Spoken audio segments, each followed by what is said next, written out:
Kita ada di segmen akhir, masih bersama dengan Pak Trubus, Pak Joko, Bu Adita, dan juga Mbak Lisya. Saya akan ke Pak Joko. Pak Joko menambahkan apa yang tadi sudah menjadi sorotan dan juga masukan dari Pak Trubus. Beberapa hal mungkin yang akan ditanggapi. Ya, mungkin saya menambahkan aja ya. Jadi tadi kalau mudik mesti berkaitan dengan kemacetan. Ya. Nah, oleh sebab itu kita perlu persiapan ya. Persiapan itu saya katakan kalau menggunakan angkutan umum, entah itu pesawat, kapal laut, kemudian naik bus atau kereta, 1 jam sebelum keberangkatan, jalur keberangkatan sudah berada di lokasi. Entah di terminal, di stasiun, di bandara, atau di pelabuhan. Itu, jadi bisa diatur waktu dari rumah menuju ke lokasi keberangkatan. Kalau enggak ketinggalan modanya susah cari yang baru kan, agak susah. Kemudian bagi pemudik yang menggunakan sepeda motor, ini penting, ya tidak semua mereka tertampung dengan ada mudik gratis, ya. Tapi jangan membawa anak-anak, karena sepeda motor hanya maksimal untuk 2 orang. Kalau bawa barang maksimal dia tingginya 90 cm, itu aturan. Tidak boleh lewat stang, jangan bawa di belakang, membahayakan, ya. Dan maksimal 2 jam dia harus istirahat. Sekarang poskonya cukup banyak lah ya. Apalagi tahun politik kan partai buat posko kan ya, silakan dinikmati sepanjang perjalanan. Pokoknya kalau lelah harus istirahat. Artinya ini mudik gratis harus ditambah Pak untuk kuotanya atau seperti apa? Transportasi tahun depan umum harus agar tambah, untuk sekarang sudah minim ya, sudah tutup, tahun depan harus tetap ditambah juga. Tetap ditambah ya untuk meminimalkan roda 2. Ini juga jadi problem di daerah. Di daerah ini public transportnya makin buruk. Makanya tadi Pak Trubus integrasi bilang, tadi ya? Bukan integrasi, jadi mau naik apa nggak ada lagi. Angkutan pedesaan sudah pada hilang. Ya, dulu masih angkutan pedesaan masih banyak, sekarang pada hilang.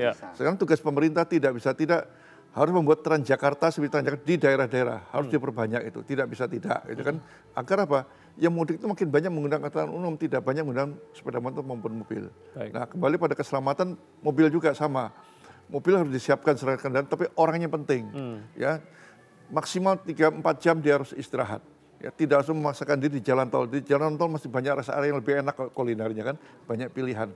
Yang penting kalau dia ngantuk harus istirahat, dan yang terakhir semuanya mungkin ya harus berdoa sebelum menuju mudik. Baik, saya akan ke Bu Adita. Bu Adita, tadi Pak Joko masukan yang sangat luar biasa untuk bisa memperbanyak sebetulnya moda transportasi, selain juga program mudik gratis, mungkin tahun depan juga akan diperbanyak untuk bisa meminimalisir roda 2 yang sangat luar biasa begitu Bu. Dan pemerintah juga terus mengimbau untuk bisa, kalau bisa tidak menggunakan roda 2. Artinya apa upaya selanjutnya untuk tahun depan begitu Bu Adita?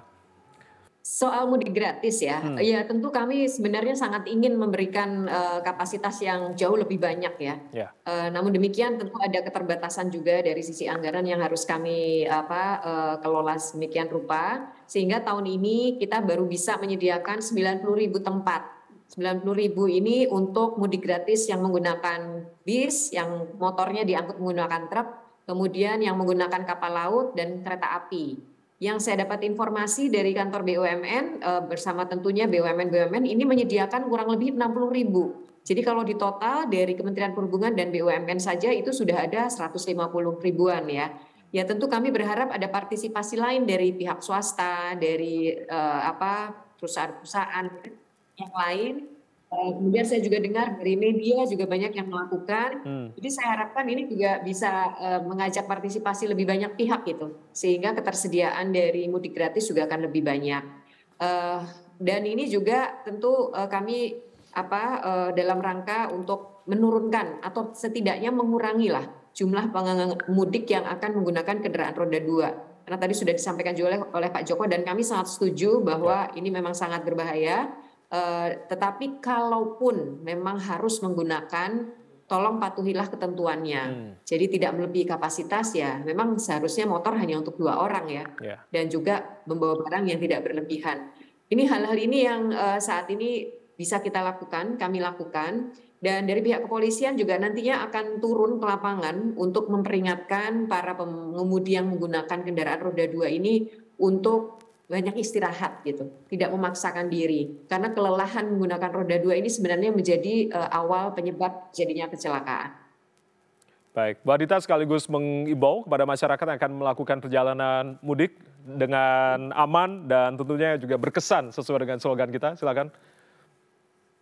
Ya, kita semua tentu ingin mudik ini berjalan lancar ya, semua selamat sampai tujuan, bertemu keluarga di kampung halaman. Ya, ini pemerintah sudah berupaya maksimal untuk bisa menyediakan berbagai infrastruktur prasarana maupun sarana, kemudian juga berusaha untuk membuat ketentuan-ketentuan yang mengutamakan keselamatan dari para pemudik. Kita juga sudah mengajak semua operator untuk melakukan hal yang sama. Nah, sekarang mungkin saatnya adalah masyarakat sendiri, karena ini sudah hari-hari mendekati puncak mudik, ya masyarakat sendiri yang sekarang juga harus mempersiapkan diri sebaik-baiknya. Tadi sudah diberikan pesan-pesan dan tips oleh Bu Lisha, oleh Pak Joko, oleh Pak Trubus ya, agar mempersiapkan diri. Ya tentu nanti harapannya juga ketika sudah di jalan mematuhi semua ketentuan gitu, tidak memaksakan diri, banyak beristirahat ya, dan juga tentunya mengikuti informasi yang intinya akan terus berkembang. Karena tadi saya sampaikan bahwa di perjalanan nanti rekayasa ini bisa saja kemudian dilakukan perubahan secara situasional. Tentu ini membutuhkan update informasi yang terus-menerus dan masyarakat pemudik harapannya juga proaktif mencari informasi terkait hal tersebut sehingga bisa mengantisipasi dan mempersiapkan diri. Demikian Mas. Baik, mohon dukungan juga Bu untuk kami media juga bisa menginformasikan lebih luas lagi begitu terkait dengan informasi-informasi yang juga harus diketahui oleh para pemudik. Saya akan terakhir ke Mbak Lisha. Mbak Lisha, artinya apa yang mungkin akan diimbau kepada para pemudik yang akan menuju ke kampung halaman dari PT Jasa Marga? Mbak Lisha, silakan. Ya, senada dengan Bapak Ibu yang lain juga, kami juga berharap kepada masyarakat lain yang ingin melakukan perjalanan mudik untuk bisa merencanakan perjalanannya lebih baik dan juga hindari waktu-waktu favorit gitu ya, hindari waktu yang diprediksi akan menjadi puncak seperti sehabis waktu sahur atau berbuka puasa. Jadi para masyarakat bisa merencanakan perjalanannya dibantu juga dengan aplikasi Travoy yang kami miliki. Di situ nanti para pengguna jalan tol bisa mengecek gitu ya situasi kondisi secara real time dan kondisi di jalan tol melalui fitur CCTV-nya dan juga bisa diaktifkan fitur push notification-nya untuk mendapatkan informasi mengenai yang ada di jalan tol, khususnya apabila ada informasi kejadian atau nanti ada informasi rekayasa lalu lintas. Hal tersebut akan kami informasikan melalui aplikasi Travoy dan juga bisa kontak One Call Center kami di Jasa Marga 14080 untuk mendapatkan informasi atau bahkan meminta bantuan atau bahkan memberikan informasi yang terjadi di jalan tol juga akan kami tindak lanjuti dan tentu saja juga betul sekali patuhi rambu dan arahan petugas yang ada di lapangan karena akan sangat membantu untuk kita bisa sama-sama mewujudkan perjalanan yang direncanakan dan juga bahwa semua nanti akan dikoordinasikan yang dengan pihak-pihak dan juga nanti juga kita ada dynamic message sign yang di lokasi jalan tol untuk menginformasikan kondisi lalu lintasnya ada dan juga aplikasi di sosial media. Tentunya ini diharapkan bisa membantu sosialisasi informasi yang sangat dinamis dan sangat cepat perubahannya yang ada nanti di jalan tol dan juga bisa ada jadwal-jadwal mengenai rekayasa lalu lintas pun bisa diakses melalui kanal informasi yang dimiliki Jasa Marga dan saya yakin di Kementerian Perhubungan, Kepolisian juga sudah ada informasinya untuk bisa dicerna informasinya dan dibuat untuk perencanaan yang lebih baik. Baik, terakhir saya akan ke Pak Trubus. Pak Trubus, artinya sesuai dengan slogan dari tahun ini yang diangkat adalah mudik aman dan berkesan. Meskipun ini sudah longgar, tidak ada pembatasan-pembatasan, masih ada COVID-19, begitu, kan tetap harus waspada begitu. Apa yang mungkin Anda akan imbau sekaligus yang tentunya ini menjadi perhatian masyarakat agar mudik aman dan juga berkesan tadi? Iya, menurut saya ini kan persoalan perilaku publik ya. Perilaku publik itu harus ditekankan kepada kesadaran. Nah, karena untuk mencapai kesadaran itu tentu ada edukasi kan. Nah, ini KIE itu komunikasi, informasi dan edukasi itu oleh berbagai pihak termasuk khususnya pemerintah dan juga pihak-pihak terkait stakeholder, pemerintah daerah maupun ini pelaku-pelaku usaha di bidang transportasi baik darat, udara, laut semuanya. Itu harus memberikan edukasi kepada masyarakat karena seperti katakan Bu Rita tadi ada kemungkinan perubahan yang begitu mendadak situasional kan tiba-tiba daerah itu harus macet atau karena membludak istilahnya penggunanya bisa saja karena longsor karena hujan kan tadi untuk Jawa Timur misalnya karena hujan daerahnya wilayah selatan itu sudah sekali longsor. Nah ini kan masyarakat harus diinformasikan karena itu informasi yang ya cepat dan memadai bagi masyarakat itu sangat dibutuhkan sekali. Nah, di sini kesadaran masyarakat untuk secara ini ya mandiri lah, harus mencari literasi sendiri, mencari informasi sendiri, mungkin dari radio, televisi dan atau media yang lain termasuk online juga harus tahu.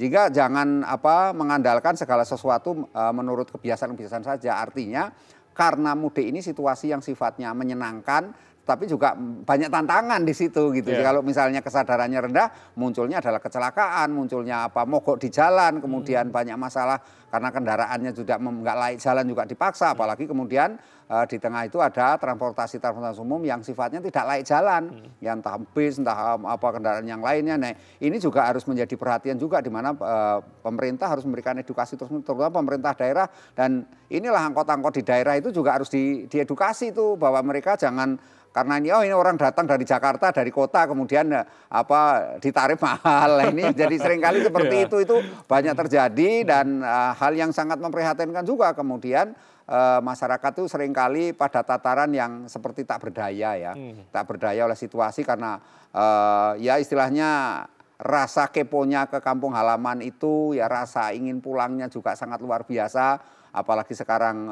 sudah dibebaskan kondisinya, tetapi di satu sisi juga COVID ini sekarang memang tinggi juga ya. Belakangan itu ada 1.000 meskipun sifatnya hanya batuk, pilek dan sebagainya, tapi ini juga berbahaya, artinya radang-radang tenggorokan dan sebagainya. Ini harus masyarakat harus sadar tetap menggunakan masker, barangkali juga harus bagaimana, bukan menjaga jarak sih tidak, tapi paling tidak juga harus menjaga diri, cuci tangan dan sebagainya, itu harus terus diedukasi ke masyarakat. Ini memang kuncinya semua sekarang ini karena kebijakan sudah dibuat oleh pemerintah dengan segala pertimbangan cukup matang menurut saya perencanaan. Tapi sekarang bolanya itu di masyarakat sendiri. Masyarakatnya harus siap Mas itu. Kesadaran diri sendiri bahwa kita mudik ya harus mempersiapkan segala sesuatu. Entah obat-obatan harus siap, harus siap segala sesuatunya lah ya. Baik, itu, Mas. Terima kasih Pak Trubus, terima kasih Pak Joko sudah bergabung bersama kami di kesempatan malam hari ini. Bu Adita terima kasih, Mbak Alicia terima kasih sudah berkenan bergabung bersama kami di malam hari ini, dan kami terus mengajak Anda untuk tetap disiplin tentunya dalam mematuhi peraturan-peraturan yang ada, dan semoga selamat sampai tujuan bertemu dengan